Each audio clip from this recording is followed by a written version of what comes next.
शुरुआत पश्चिम बंगाल की जमीन से। पश्चिम बंगाल में चुनाव को लेकर के लगातार घमासान मचा हुआ। पश्चिम बंगाल विधानसभा चुनाव का दूसरा चरण आने वाला है, लेकिन उसके चरण से पहले न सिर्फ जुबानी बल्कि बम और हंगामे की साजिश भी एक्सपोज हो रही है। बंगाल में चौका जड़ने की उम्मीद में बैठी टीएमसी को बीजेपी की आक्रामक राजनीति ने डरा दिया। यही वजह कि ममता बनर्जी के कार्यकर्ता बीजेपी पर हमला कर रहे हैं, तो कई जगहों पर बम चलने का खुलासा भी हुआ। चुनाव खत्म होने से पहले पश्चिम बंगाल की राजनीति को बारूदी साजिशों ने कैसे खराब करने की कोशिश की, इस रिपोर्ट में दिखा। बंगाल में हिंसा और बवाल, हुड़दंगियों पर पुलिस का एक्शन, बमबाजों की साजिश नाकाम। पश्चिम बंगाल की 18वीं विधानसभा चुनाव के दूसरे फेज में 36 घंटे का वक्त बचा है और इस बार ममता बनर्जी की साख दांव पर है। बंगाल में बीजेपी के आक्रामक तेवरों से सिर्फ दीदी ही नहीं डरी है, बल्कि दीदी का झंडा बुलंद करने वाले नेता और कार्यकर्ताओं में भी जबरदस्त घबराहट है। और इस डर, इस घबराहट की गवाही दे रही हैं ये तस्वीरें। हिंसा और हंगामे की ये तस्वीर जगतदल इलाके की है, जहां रविवार रात टीएमसी और बीजेपी कार्यकर्ता आपस में भिड़ गए। जमकर मारपीट हुई, पत्थरबाजी हुई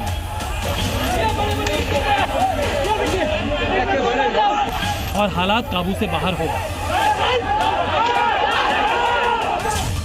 आरोप है कि इस हिंसक झड़प में बैरकपुर के पूर्व सांसद अर्जुन सिंह पर भी हमला किया गया। सुरक्षा में तैनात सीआईएसएफ का जवान घायल हुआ। जानकारी के मुताबिक हिंसा की शुरुआत प्रधानमंत्री नरेंद्र मोदी के दौरे के लिए लगाए गए पोस्टर और झंडे बैनर्स को फाड़ने के बाद शुरू हुई। इसके बाद देखते ही देखते बीजेपी और टीएमसी के सैकड़ों कार्यकर्ता थाने के सामने जमा हो गए और जमकर बवाल हुआ। जगतदल में चुनावी माहौल बिगाड़ने वालों पर पुलिस ने भी क्विक एक्शन लिया। रात में ही ताबड़तोड़ छापेमारी शुरू हुई और इलाके के 15 घरों पर पुलिस के जवानों ने आरोपियों की तलाश में रेड डाली। इस बवाल में शामिल एक आरोपी को पुलिस ने बिस्तर के नीचे से पकड़ा। पहले आरोपी की पत्नी ने पुलिस को गुमराह करने की कोशिश करते हुए कहा कि उसका पति कल रात से ही घर पर नहीं है, लेकिन पुलिस टीम ने आरोपी को बिस्तर के नीचे से धर दबोचा।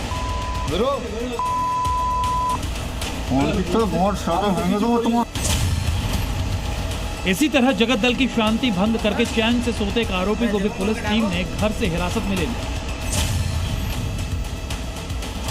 लेकिन पुलिस टीम को ज्यादातर घरों पर ताले ही लटके मिले। ज्यादातर आरोपी फरार हो चुके थे, लेकिन पुलिस ने 4 आरोपियों को गिरफ्तार कर लिया है और ये सभी टीएमसी के कार्यकर्ता हैं।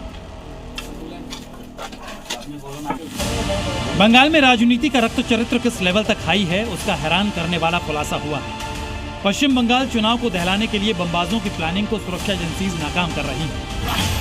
25 अप्रैल को दक्षिण 24 परगना के भांगड़ इलाके में 100 देसी बम पकड़े गए थे और सोमवार को भी कोलकाता के काशीपुर इलाके से 9 बम पकड़े जाने के बाद हड़कंप मच गया। हालांकि ये कोई पहला मौका नहीं है जब कोलकाता में बमों का जखीरा या बम का कारखाना पकड़ा गया हो, लेकिन इस बार बमों की साजिश को पूरी तरह डिफ्यूज करने की जिम्मेदारी एनआईए ने ली है। एनआईए ने भांगड़ में मिले बम मामले के आतंकी एंगल से जांच शुरू कर दी। भांगड़ में 25 अप्रैल को रेड के दौरान धान के भूसे के अंदर बोरी में छिपाकर रखे गए बम के जखीरे ने सुरक्षा एजेंसीज के होश उड़ा दिए हैं। इस पूरे मामले में सुरक्षा एजेंसीज आरोपी सुजुद्दीन मुल्ला को गिरफ्तार कर पूछताछ कर रही है। पूछताछ के दौरान सुजुद्दीन मुल्ला ने अपने पिता सईद अली मुल्ला और साथी अब्दुल हलीम मुल्ला के साथ कई लोगों के शामिल होने का भी खुलासा किया है, जिनकी तलाश जारी है। जांच में सामने आया है कि मुल्ला ऑर्डर पर बम बनाता था और चुनाव से पहले उसे बम बनाने का ऑर्डर दिया गया था। यही नहीं, बम बनाने के साथ सबूत मिटाने का भी आदेश था। पश्चिम बंगाल में बड़ी मात्रा में बमों की बरामदगी के बाद पुलिस भी अलर्ट हो चुकी है और संवेदनशील जगहों पर पूरी मुस्तैदी से छापेमारी की जा रही है। ये बंगाल पुलिस और सीआरपीएफ के जवान जगह जगह चेकिंग करते नजर आ रहे हैं। इनको यहाँ सूचना मिली, सूचना के बाद यहाँ देखेंगे आप तो ये सर्च करते नजर आ रहे हैं। ये वही भांगौर है जहां पर पिछले 2 से 3-4 दिनों में बड़ी तादाद में जो देसी बम है वो पकड़े गए। आप देखिए इनके हाथ में इंसास राइफल, AK-47 से लैस ये जवान ये चेक करते नजर आ रहे हैं। बंगाल में सत्ता के लिए तगड़ी फाइट है तो दूसरी तरफ साजिशों की फहरिस्त भी लंबी है। ऐसे में 4 मई तक बंगाल के लॉ एंड ऑर्डर के लिए ये बमबाज बड़ा चैलेंज है, जिनसे निपटने के लिए फोर्स भी फुल एक्शन में है। कोलकाता से प्रमोद शर्मा के साथ ब्यूरो रिपोर्ट, जी मीडिया।